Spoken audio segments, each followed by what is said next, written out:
अस्सलाम वालेकुम दोस्तों आज सुबह सुबह धुंध बड़ी आई सर्दी बड़ी आई सुबह सुबह दुकान ते गया तो उत्थे अग जला के बैठे हैं ये ना क्यों अंसर भाई सी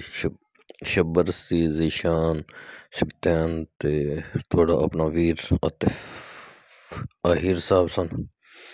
उस तो बाद फिर अल्लाह पाक ने कुछ के सूरज कट्टिया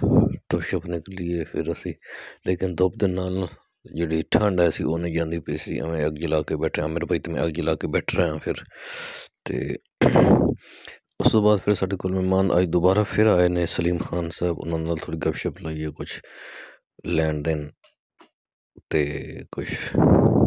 ਉਸ ਤੋਂ ਬਾਅਦ ਫਿਰ ਉਹ ਚਲੇ ਗਏ ਨੇ ਉਹਨਾਂ ਖੁਦਾ ਹਾਫਿਜ਼ ਆਖਿਆ ਤੇ ਫਿਰ ਸਾਡੇ ਕੋਲ ਆਏ ਨੇ ਕੁਛ ਸਮਾਨ ਖਰੀਦਣ ਹਸਨ ਖਾਨ ਸਾਹਿਬ हसन खान भाई साढ़े बड़े अच्छे दोस्त ने अपने वीर ने ते ओह् उन्होंने मुलाकात की है ते बड़े अच्छे दोस्त ने माशाल्लाह उस तो बाद फिर वो शाम का टाइम चले गए ने उन्होंने खुदा हाफिज आख्या ते असी तो खुदा हाफिज अक्सा अल्लाह हाफिज हीरो।